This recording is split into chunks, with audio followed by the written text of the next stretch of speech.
Hello world, it kind of distresses me that I have to call this video a vintage album review, being as how it was released in 1982, i.e. within my lifetime, and I can remember so clearly events happening around that time and the circumstances at which I first heard this album. It just shows how quickly the time's gone, how old we're all getting. I was 13 when Tug of War by Paul McCartney came out. Here it is. Right. Now, before I actually talk about this album, we need to do a bit of history then. Now, throughout the 70s, Paul McCartney's solo career had gone on a downward trajectory, followed by a massive upward trajectory, followed by a downward trajectory. Let's just have a very quick recap then, all right? Because this is only the third solo Paul McCartney album. The first one was called McCartney, released in 1970. Very shortly after the Beatles breakup, there was a bit of a ding-dong because the other three Beatles at the time wanted to release Let It Be, and he wanted to release McCartney at the same time, and they thought that if both of the albums came out at the same time, people would have a struggle knowing which one to buy, and it would hurt sales of them both. And so, you know, it was a who's gonna delay theirs or bring forward their release kind of thing. And I suppose it wouldn't have hurt too much, apart from the fact that there were so many other nasty things going on at the time. John and Paul were both going through very severe periods of depression at that time as well. So yeah, it was released under a bit of a nasty kind of cloud there. That being said, I listened to McCartney recently. Did I say recently? Probably about 18 months ago now. And I really was not that impressed by it. I've never owned a copy of it physically. I just streamed it and yeah, no. Really not very good. So that was his first solo album. And then there are a couple with Wings, Ram and Wildlife, and Red Rose Speedway, that gradually got better and better. Wildlife is, I think, probably the worst one of those three. One, again, that I borrowed from the library around about the time that I first heard Tug of War. And yeah, there are words. And then everything went on a huge up for him. 3 fantastic albums, Band on the Run, as we know. Now, because the other albums have been so variable in quality, Band on the Run didn't sell in the quantities that perhaps EMI were hoping for, perhaps everyone was hoping for at that time. But because they released Jet and Band on the Run as singles, that kind of brought out and encouraged people to go and buy the album, right? That's going to come back when we talk about Tug of War. Similar set of circumstances is going to happen. So, Band on the Run, Venus and Mars, Wings at the Speed of Sound, and a triple live album, Wings Over America. Those 4 albums in particular really put Paul McCartney on a major high. Massive sellout tours all over the US and Europe. We then had, at least in the UK, we had Mull of Kintyre in 1977. And for some reason, the whole world, well, the whole of the UK at any rate, went absolutely nuts over Mull of Kintyre. The story of it is on Parlogram auctions, so you can go over and watch that. But yeah, America didn't get it at all, because a song about a little island in Scotland didn't really kind of make a huge amount of sense to the American culture at that time. But over here, it went on and on and on and on, number one for absolutely weeks and weeks over 1977. And then at that point in 1977, things kind of went dead for Paul McCartney. His album London Town and its follow-up, Back to the Egg, were really disappointing. Certainly, throughout the late 70s, the modern group of teenagers had outgrown Donny Osmond and the Bay City Rollers and were moving into punk as a thing. And also there was disco as well, which was also huge throughout the 70s. And Paul McCartney could not really, I suppose, compete with albums like Grease, for example, and Saturday Night Fever. So it was with that in mind that in 1980, Paul had set out on a tour of Japan. This tour became infamous, A, because it didn't happen, and the reason why it didn't happen was B, because Paul McCartney had a drug bust. On entering into Japan, they found quantities of what John Craven's Newsround called at the time an illegal drug, and in Japan, the penalties for being caught with said illegal drug were very severe. And he ended up, he could have faced a lifetime in prison. Quite how he didn't, I don't know. Maybe that'll have to be a story that I'll have to look up at some stage. There are conspiracy theories that Yoko had caused this thing by saying, oh yeah, just check Paul's bags, you know. I don't know whether I believe that or not. I don't know whether relations with Paul and Yoko and John at that time were close enough for her to even know what he was likely to have in his bags going into Japan.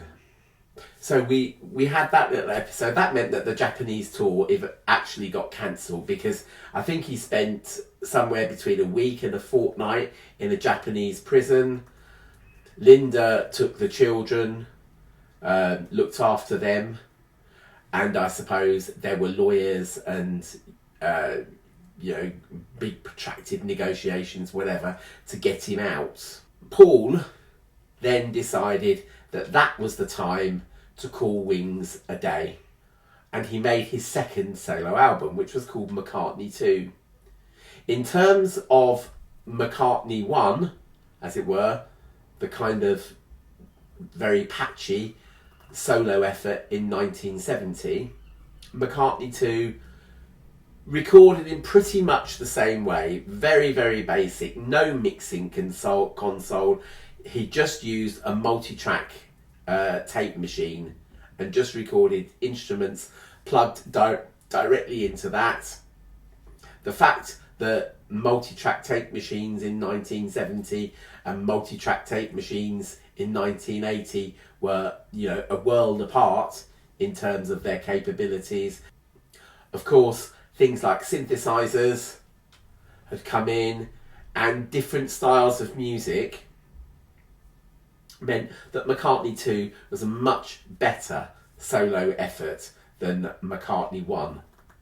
Although, again, it's ropey. It's an experimental album. All of that was wrapped up by the summer of 1980. And at that point, Paul went into the studios. He realised that his career was going on a slightly downward spiral, lacking direction, as 'twere. he asked George Martin to produce his next album. The first sessions for these then took place as rehearsal sessions in the autumn of 1980, September I think, up to December. They included songs that would eventually be released a lot later. The Frog Chorus, for example. I've just read the Wikipedia entry on the Frog Chorus, and it seems like people at the time were not particularly complimentary about it, and they're still not particularly complimentary about it. But it's brilliant. Yes, it's a children's song. He meant it to be a children's song. Don't forget that at the time, he had little 8, 9, 10, 11-year-olds running around the house. And, you know, he has always really wanted to sort of be a kind of versatile entertainer that can entertain the whole kit and caboodle of people. I just think that the arrangement of that song and just the beautiful chords and textures in it are fantastic, even though it's a song about Rupert Bear. Get off his case. You know, the press, I hate you. Sorry, this is going off on a slight trajectory now. We haven't really spoken very much about Tug of War yet. I promise you we will. So, as I say, those sessions in the latter half of 1980 then included the Frog Chorus, which didn't get released till 1984, songs that would eventually end up on Tug of War and the following album, Pipes of Peace, in 1983. Tug of War itself got a release in 1982, so that's a long time. So what happened? December the 9th, 1980 happened. One of the sort of big things that happened, and of course what happened at that time, that was the day that the world was waking up to the fact, well, the UK at any rate was waking up to the fact that John Lennon had been murdered. In America it was December the 8th, over here, time differences, whatever, it was December the 9th that we found out about it. And of course, for Paul McCartney, that meant halting everything. I think he spent that day in the studio just listening to music in there, not really doing anything, just because he didn't want to be sitting at home. The press caught him.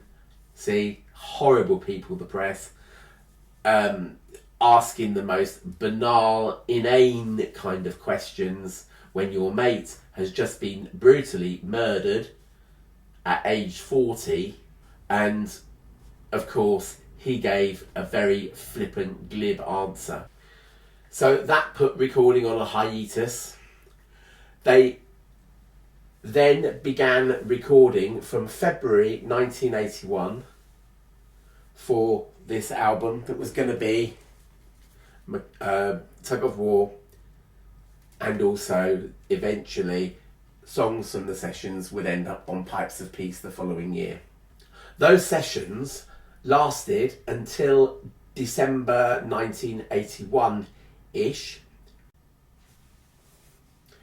So the first that the world heard of Tug of War was in March 1982 with the single release of Ebony and Ivory.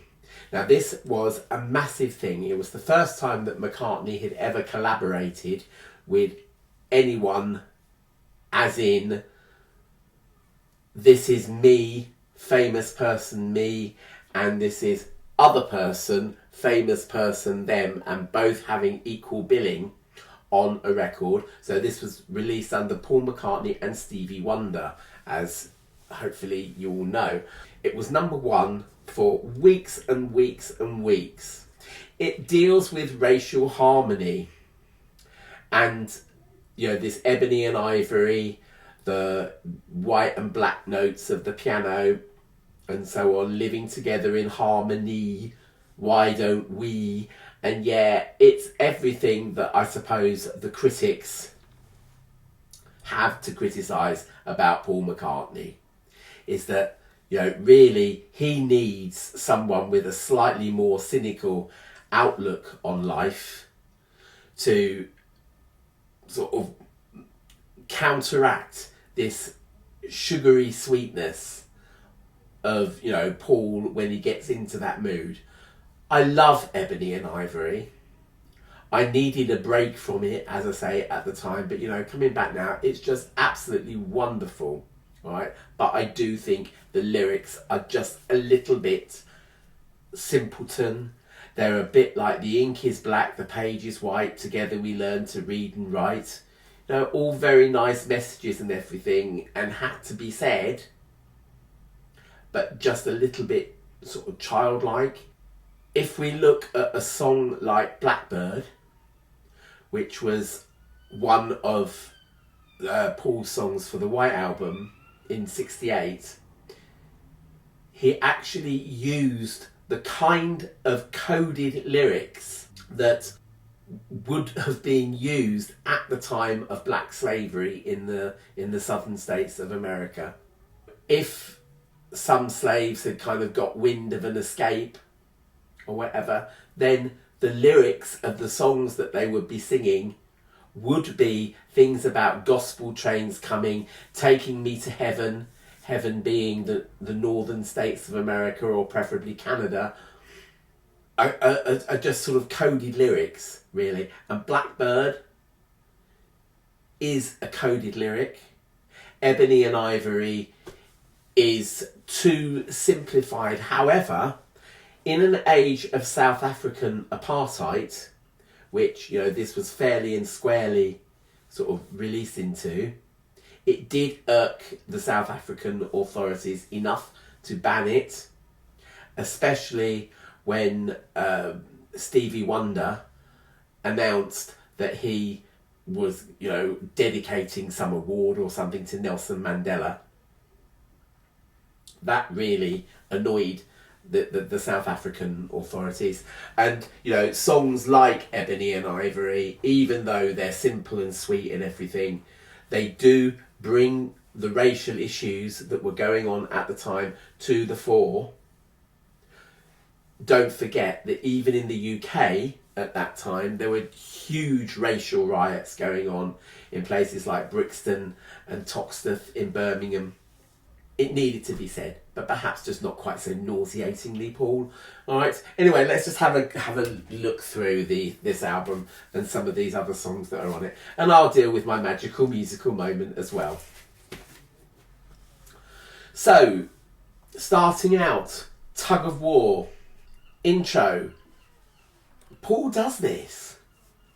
Paul does this ever since the beginning of Sgt. Pepper, which started out with a little bit of audience noise and stuff like that. And now we've got Tug of War starting out with a tug of war match going on. You know, take the strain, boys! That kind of thing going on in the background at the beginning. Just, you know, a bit like I did with Pepper. Happened again on Egypt Station. This song, I think, again, it's a peace anthem. Don't forget that John had just died. You know, this is his first album since John's death. And, you know, everyone hails John Lennon as this great big peace activist. When John Lennon writes a peace song, it's a song like Imagine that has lyrics that are directly lifted from Marxism, for example, that annoyed the Republican Americans and, you know, God knows who else. Paul McCartney does it in such a way that it takes everyone on board. You can't fail to be moved by the lyrics to Tug of War. In years to come, we may discover what the air we breathe and life we lead are all about, but it won't be soon enough. It won't be soon enough for me. And that's what I mean about how a song needs that tension. Okay? Yeah, it's a tug of war. I mustn't grumble, it's a tug of war. And you've got this, it is a peace album, but it's a deadly cynical one. You know, it won't be soon enough for me. But there's optimism. We will be dancing to the beat, played on a different drum. And if we look at the musical structure of this is doing a John. John Lennon was, very, very well known, as it were, for inventing these most incredibly complex rhythmic and time signature structures. Take a song like, for example, Happiness is a Warm Gun, but loads of his songs. How Can I Go Forward When I Don't Know Which Way I'm Facing, on the Imagine LP, for example. We have them in Tug of War as well. We get some, where we will be dancing to the beat played on a different drum, and how those rhythms just are juxtaposed next to each other, and they're quite sudden here. John makes it all appear very natural. Here, we're kind of taken off our guard a little bit, but it's a wonderfully optimistic track that is set, with taking this cynicism. It won't be soon enough for me, but we will be dancing to the beat, playing on a different drum. Great. Track 2 is the second single from the album. After the World Got Sick of Ebony and Ivory, Take It Away was released, and it was released after the album. I love Take It Away. Again, we've got these lovely little reggae things going on. I wonder if this is because of the Montserrat connection, the fact that it was or a large part of it was recorded in Montserrat. There were overdubs done in London, but the bulk of this had been done in Montserrat, and I wonder if that is part of the reason why we get these kind of very tropically kind of rhythms. And I just love this song. Again, these great big expansive luxurious chords, A with B in the bass, for example, just excellent. And the lyrics on Take It Away are typical Paul McCartney fodder about, hey, the band are getting together, and then this is our story kind of thing, like playing in the clubs, and then we get an impresario in the audience who's got a message for the band, and so on. The whole thing ends up with a glorious instrumental fade out. Absolutely glorious. Somebody Who Cares strips everything back down to basics. Nice little Spanish guitars going on. I like Somebody Who Cares. It's come to mean more to me later in life. I played this album a few times the other night, and this song, it's not the magical musical moment, but it is a highlight, and it does put a lump in the throat. When I was much, much younger, I could take it or leave it, and just the message of it passed me by. When you understand and perhaps go through some of the depressive episodes in life that Paul had been through, you need a song like Somebody Who Cares. Maybe just to cheer him up a bit, or to cheer himself up a little bit. Right, track 4 on this album is called What's That You're Doing. It's another collaboration with Stevie. It's okay. I have to be in the mood, I think, to really enjoy this one. Just a little bit self-indulgent for me. It's Stevie doing what Stevie does worse. He does get a songwriting credit on this, by the way. But yeah, it's Stevie doing what he does worse, which is just go on forever and ever and ever. I think, Songs in the Key of Life, I've waxed lyrical about Songs in the Key of Life on this channel many times before, but its Achilles heel, if you ask me, is that it is just way too long. And in a set where we've got basically 3 and 4 minute songs, pop songs, to have one that's nearly 7 minutes long, just interrupting the flow of side one. I think, with this sort of album, sort of an AOR rock album, as it were, you can get away with going over that 4 or 5 minute mark. But what usually happens is that it goes on at the end of the album. This, straight after Somebody Who Cares, it's slightly kind of bipolar. That's not in an insulting way, but it basically takes the mood sort of away from this gentle Somebody Who Cares, la-di-da, and then suddenly you've got to get up and dancing again, and it jars a little bit with the rest of the flow, especially as then the next song that closes side one out is Here Today, which is Paul McCartney's tribute to John Lennon, or one of many of his tributes to John Lennon.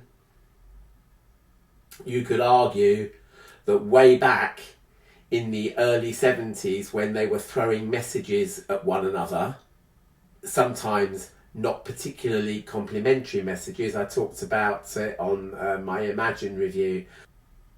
How do you sleep, for example? You just think, how childish is that? Here Today, again, slightly cloying, but it's Paul McCartney writing a song for his mate who's just been brutally torn down. It's lovely. It's worth pausing at this time. Ballroom dancing is a big example of collaboration going on here. A song like Ebony and Ivory, which I've already talked about, it was just Paul and Stevie playing, but there are umpteen really famous session musicians that are collaborating on here as well, including Ringo Starr. I believe that this was the first time that Paul was actually sort of cashing in on the fact that I've got loads of famous mates people to help me make an album. Ringo being one of them, Steve Gadd being one of them, Chris Spedding, who is best known for his work with the Pretenders and also with the Wombles. Believe it or not, he was a Womble in the 1970s. I don't know which Womble he was, but the Womble guitarist. Anyway, I think Bungo was Mike Batt himself, and I think that he was on vocals. I wonder if Chris Spedding was Wellington. I think he might have been. But looking at other people that we've got on, let's go to side one again. We've got Denny Lane, Eric Stewart from 10cc, Steve Gadd on Take It Away, double drum part there with Ringo, Andy Mackay from Roxy Music. So massive amount of collaborators, which must have made, particularly the one with Ringo there, must have just, made people, I suppose, curious as to what this album's going to sound like. What do Paul and Ringo sound like together on drums, for example? I'm sure that if George Harrison had had half a mind to, that would have, stirred a bit of interest as well. But no, sadly he doesn't. After Ballroom Dancing, we get to my magical musical moment on this album. It is The Pound Is Sinking. On the face of it, you wonder what on earth he's going on about. Well, on the face of it, it's about the stock market. The pound is sinking, the peso's falling, the lira's reeling and feeling quite appalling. And maybe he's, again, just trying to be just a little bit too clever with the lyrics and everything. And if the song just carried on in that vein, then you'd just be thinking, this is another throwaway track. But actually, it gets interrupted. And I have a feeling that the money metaphor is to do with the relationships in Paul McCartney's life. Now, you might say that, was this a song about Jane Asher? Jane Asher, being Paul's former girlfriend, they had a bit of an up and down relationship throughout most of the 1960s, because we get this middle eight, this interlude that, I talked about, maybe sticking What's That You're Doing in sounds a little bit kind of out of step with the rest of the album. And we've got this sort of kind of rhythm for the pound is sinking, and then suddenly the whole thing just switches gear, and it is a bit bipolar in the way that it sort of shifts you from one mood to the next and gets more and more and more intense. It could be a former lover like Jane Asher. I'm only plucking her out because that's the only other person that I know that Paul McCartney went out with prior to Linda McCartney. But I'm more inclined to say that this was Paul lamenting the death of the Beatles. So we have this money session here, these great horrible financial meetings that the Beatles found themselves involved with during the time of Apple Corps, when they were sort of board members and had to sort of go to these very stuffy meetings. And I think Paul's even taking the piss at one point. Well, I fear, my dear, that it's eminently clear that you can't see the trees of the forest. Your father was an extraordinary man, but you don't seem to have invented many of his mannerisms. But that's not the interlude that I'm talking about. Hear me, lover. Can't be held responsible now. Oh no, it wasn't me. For something that didn't happen. I didn't do it anyway. I knew you for a minute. Oh, it didn't happen. Only for a minute.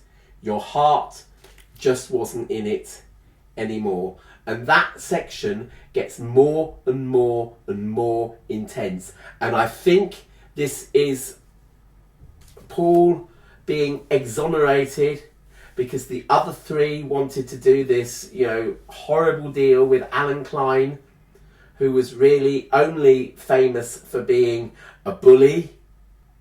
What's to say? He wasn't a man you messed with, put it that way. He'd done some work for the Rolling Stones and won them a big deal kind of thing. But in the end, the other three Beatles had to take legal action against him in the early 70s.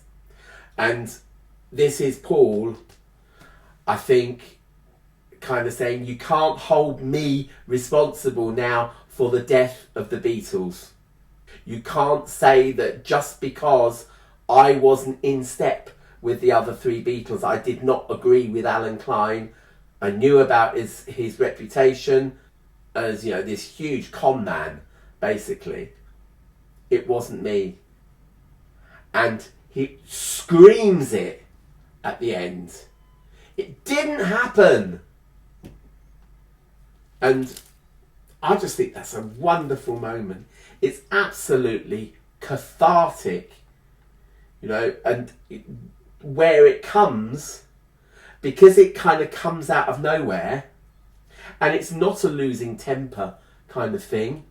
It's just that, God, suddenly my thoughts gone over here. My thoughts are, are now kind of, I was right. It's a wonderful moment. So that's The Pound is Sinking. And if that was The Pound is Sinking and that was the only magical musical moment, you'd be thinking, ooh, is it worth buying an album for that? No, it's not.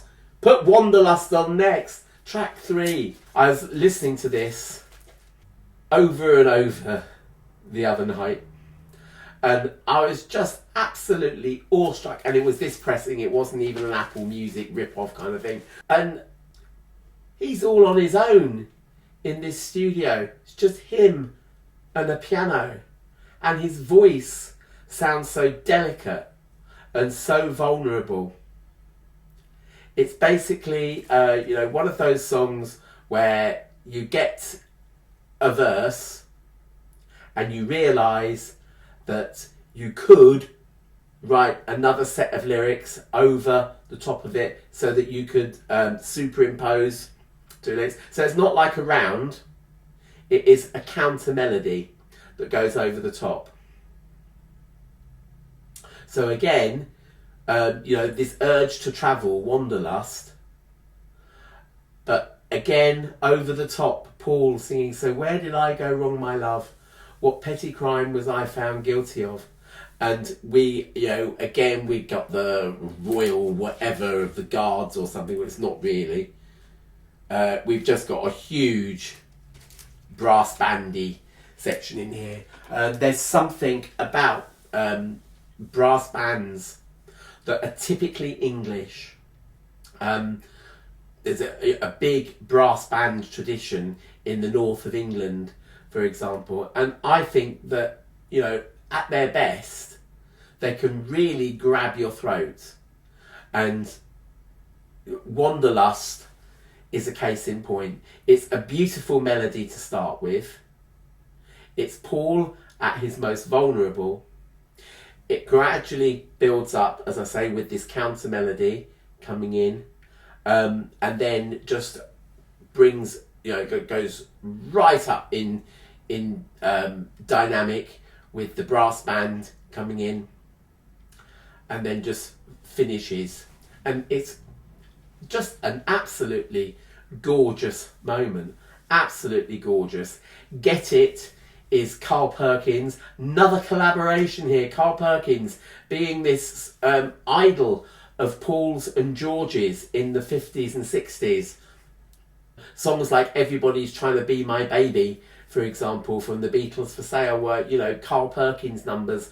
So having him around and collaborating with him was another headline grabber. This really is Paul saying, look, I got loads of famous mates people, and he's cashing in favours, I think. Yeah, and it's just Paul and Carl Perkins playing on that. Wouldn't that have been fabulous if Ringo had been playing on that as well?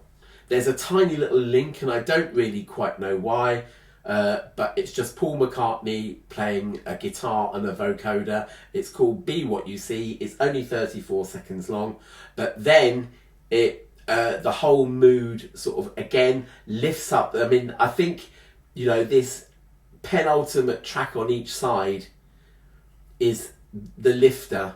I think that, Stevie Wonder is just too much sort of flat dum dum dum dum dum dum dum dum dum dum, and it's just a little bit monotonous, and doesn't really do it. But Dress Me Up as a Robber does. Great prominent brass opening, and then the mood sort of chills out a little bit, but then it comes back up again, and it's a real belter. So that's great. And Ebony and Ivory to finish, as I've spoken about. So folks, I hope you found that interesting. I hope you're encouraged to listen to Tug of War, whether or not it's your first time and never heard it before, or whether or not you've just had it in cold storage and not played it for ages. It is Paul McCartney's great comeback album, and it really is worth investigating, and I hope that you get as much pleasure out of it as I do. Remember to like, subscribe, share if you dare, consider a super thanks by clicking on the heart down below, and I will see you all next time. Thank you very much. Bye.